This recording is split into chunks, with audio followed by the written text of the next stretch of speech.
নমস্কার বন্ধুরা, আজকেও নতুন একটা রেসিপি নিয়ে আমি আবারও আপনাদের সামনে হাজির হয়ে গেছি। আজ করছি কাঁচা পাকা আমের রসগোল্লা। কাঁচা পাকা আমের রসগোল্লা কিভাবে করছি তার জন্য ফুল ভিডিওটা দেখতে হবে। কাঁচা পাকা আমের রসগোল্লা করার জন্য এখানে দুধটাকে জাল দিতে বসিয়ে দিয়েছি, আর এখানে আমি আম নিয়ে নিয়েছি।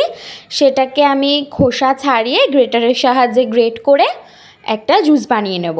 এই যে আমের খোসা ছাড়িয়ে নিয়েছি, আর দুধের মধ্যে লেবু দিয়ে ছানা কাটিয়ে নিয়েছি। যেহেতু আমি বাড়িতেই ছানা বানাই, সেই কারণে এখানে আমি ছানাটাকে হাতের সাহায্যে ভালো করে ঠেসে নিচ্ছি, যাতে এটা একটু নরম হয়ে যায়। ছানাটাকে ভালো করে ঠাসা হয়ে গেলে ওর মধ্যে আমি দিয়ে দিচ্ছি 2 চামচ সুজি, 1 চামচ ময়দা, 4 চামচ গুঁড়ো দুধ ও দিয়ে দিচ্ছি 4 চামচ কাঁচা পাকা আমের জুসটাকে। সব কিছুকে এর মধ্যে দিয়ে দেওয়ার পর আমি ভালো করে সব কিছুকে একসঙ্গে মিশিয়ে নিচ্ছি। সব কিছু একসঙ্গে ভালো করে মেশানো হয়ে গেছে।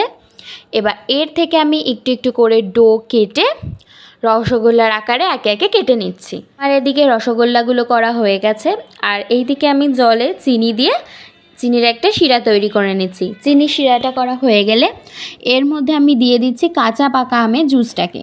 কাঁচা পাকা আমের জুসটাকে দিয়ে এটার সাথে ভালো করে মিশিয়ে নিচ্ছি। ভালো করে মেশানো হয়ে গেলে যখন এটা একটু ফুটে আসবে, তখন এর মধ্যে আমি আগে থেকে যে রসগোল্লাগুলো করে রেখেছিলাম সেগুলোকে দিয়ে একটু ফুটিয়ে নিলেই রেডি আমাদের আজকের রেসিপি কাঁচা পাকা আমের রসগোল্লা। আজকে আমি আমার ভাইয়ের দিয়ে একটা রিভিউ নিয়ে নিচ্ছি। কেমন হয়েছে সোনা? আমার ভাইয়ের দিয়ে তো আপনারা রিভিউ পেয়েই গেলেন।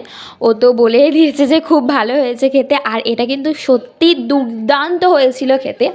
আপনারা অবশ্যই এইভাবে একবার বাড়িতে করে দেখবেন, অসাধারণ লাগবে। বাচ্চা থেকে বুড়ো সবারই কিন্তু খুবই ভালো লাগবে রেসিপিটা। আর আমাদের রেসিপিটা কেমন লাগলো অবশ্যই কমেন্ট করে জানাবেন। ভালো লাগলে লাইক করবেন, শেয়ার করবেন ও আমাদের চ্যানেলে নতুন হয়ে থাকলে সাবস্ক্রাইব করবেন। ধন্যবাদ।